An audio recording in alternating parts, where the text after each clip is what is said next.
Hello guys and welcome back. Oh my goodness, before I even start this video, before I even get into today's topic, I really want to shout you guys out, my returning subscribers. Thank you guys, 52 subscribers. Oh my god, this means so much to me. The support is amazing. I really appreciate y'all.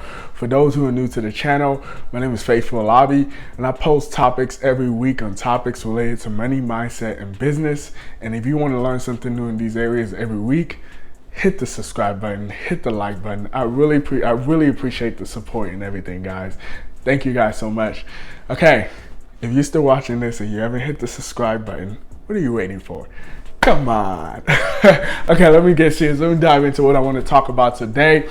And that's Roth IRA and 401k. Now, don't click out of this video just yet, because I promise you're going to take something new. And for those who stick to the end, I'm going to give you a little gem at the end. Just for you, just for sticking to the end. I'll give you guys a little gem. Okay, so I'll break this down, first starting with the Roth IRA, then going to the 401k. I'll break down what they are, the advantages, and the rules. Now, I'll be honest with y'all. You know, back in the day when I was younger, I used to not be a big fan of, you know, IRAs and 401ks, because just the word retirement just sounds so boring. I don't know about y'all, but I always said I don't want to work for an employer all my life and then retire at 60 years old, and it just sounds so boring. Like, you know, what do you do at that point? You're just supposed to be sitting in a rocking chair, just, you know, snitting and doing something else. But I realized that there's really a big importance when it comes to planning for retirement, and that doesn't necessarily mean just not doing anything. Being that I'm a very active person, you have to get realistic with what is your retirement going to look like and how to plan for it. And these are some of the ways that I'm going to cover. Now, let's start with the Roth IRA. So IRA means individual retirement account. So this is essentially you planning your own retirement account, and Roth just means after tax dollars. Now, just to really quickly touch on, there's also self-directed IRA, and not to confuse people. There's also self-directed Roth IRA. So what this enables you to be able to do is just be able to invest in more broader asset classes, such as like real estate. You can invest in startups, companies, different things like that. But that's just to quickly really touch on that. I'm not going to dive too deeply into that in this video. So let's go over some of the advantages. Like I said before, Roth means after tax dollars. That means you already paid the taxes on the money you're going to invest. So the advantage is your money grows tax-free. So being the fact that you don't know what the tax rates are going to be by the age of your retirement, you could be paying the taxes now. Personally, in my opinion, I think tax rates are going to go up in the future, but that's just my opinion. I mean, look at the US debt. Someone has to pay for it. The advantage is this grows tax-free, meaning that no taxes are paying on it. If this money in your account grows to $1 million, you know for sure you have $1 million in that account that you could spend, and you don't have to pay taxes on it. So if you want to fly to Vegas and go blow the $1 million, you can do that. Very neat. The next one is you can take out your contribution at any time, any age, guys. Now, I feel like a lot of people don't know this one. So let's give an example. So let's say Jay here contributes $20,000 to his Roth IRA, okay, and that money grows to $60,000, hypothetically speaking. Okay, so Jay can take out his initial $20,000 at any time and any age, but he cannot pull out that money without paying a 10% penalty on it if he tries to pull it out before his 59.5 years old. Now I'll get into more of that with the rules, but his initial contribution, the $20,000, he could pull that out anytime, any age. The next one is there's no required minimum distribution. Now, with the traditional IRA, which I really want to quickly touch on, not to confuse people too much. So what a traditional IRA is pre-tax dollars. With the traditional IRA, when you're 70.5 years old, you're required to pay yourself a minimum distribution from that Roth IRA account. Now, not having a required minimum distribution is very important, guys, because this is one of the ways you could be able to transfer wealth. What I mean by this being the fact that with the Roth IRA, You can invest in things like real estate, you can invest in businesses, you can invest with the way you want your portfolio to be structured, and you don't have to give yourself any minimum distribution. You could pass this down to your heirs, you could donate this to charity, whichever way you want to go about handling the IRA, you could do that. You could pass it down for generations, but there's some catch to it, which I'll get later in the rules. Now, let's get into the rules. Okay, first is the maximum contribution you can make in 1 year. If you're under 50 years old, it's $6,000. Now, the next one is, if you're over 50 years old, you could make $7,000 in contribution a year. This is to help you play catch up in retirement. The next is, which I already kind of touched on, is you cannot withdraw your gains till you're 59 and a half years old. So going back to this example with Jay contributes $20,000 and it grows to $60,000. He cannot start withdrawing from his $40,000 gain till he's 59 and a half years old. So whatever gains he had made in the portfolio, he cannot touch that. If he does, he has to pay a penalty on that for pulling that out early. Now, this next one is a very big and important rule.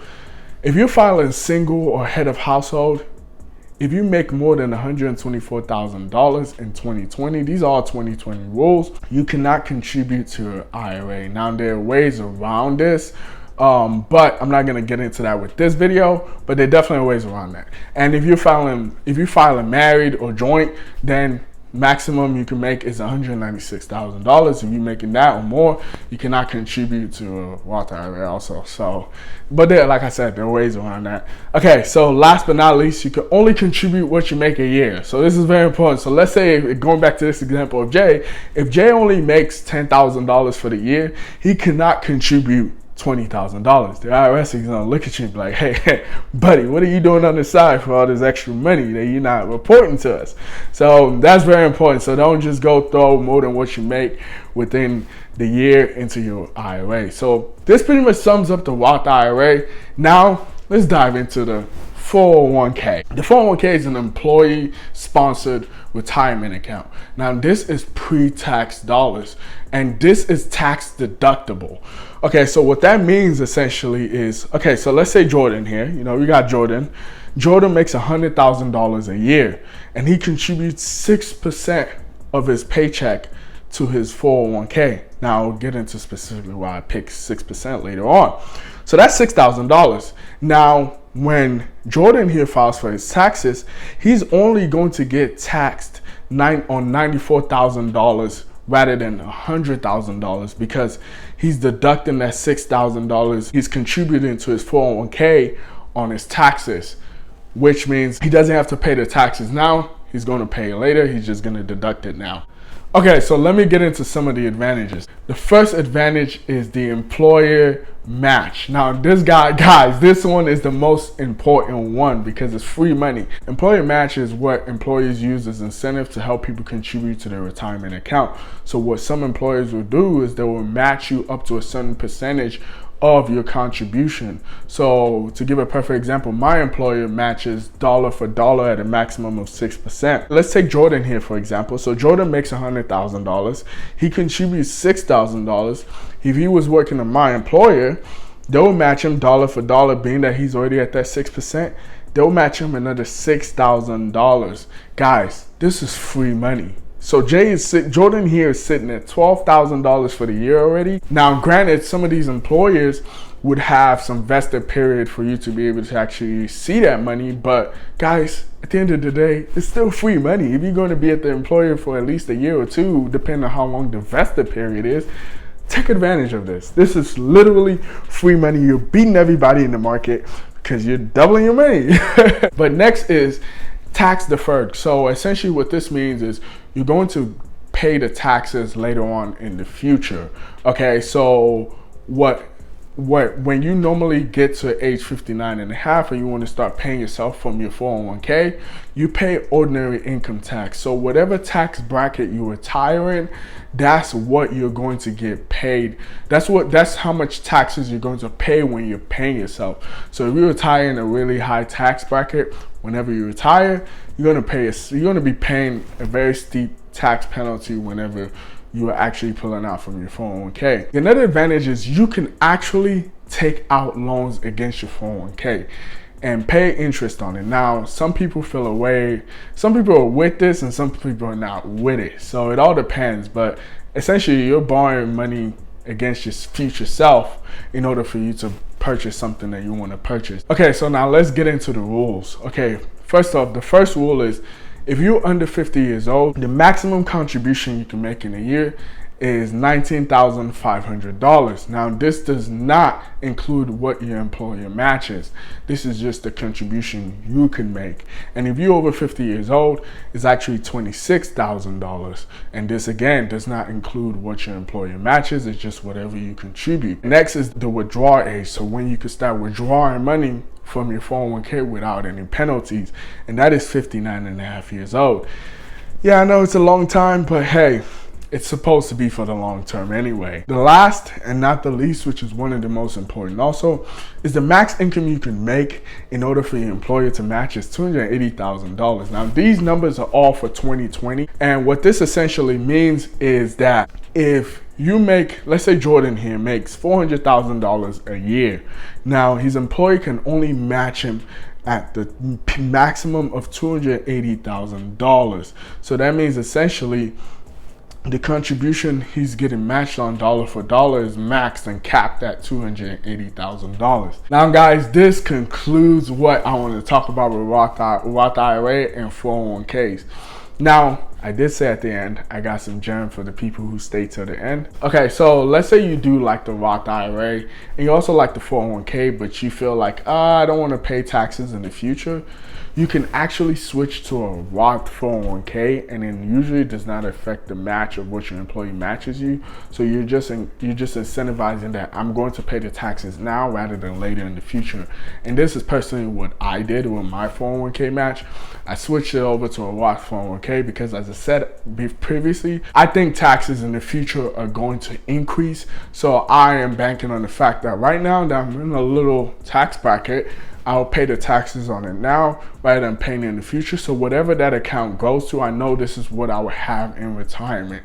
Now, this is a little gem, guys, and it's very helpful because taking advantage of this free money and paying the taxes on it now to save you later thousands in the future potentially, take advantage of it, guys. And if you stay till the end, you already know you are a real one. I really appreciate you. You guys have a killer rest of the week. Move with purpose, have purposeful thinking. Thank you guys for tuning in. With that being said, I'm out. Thank you.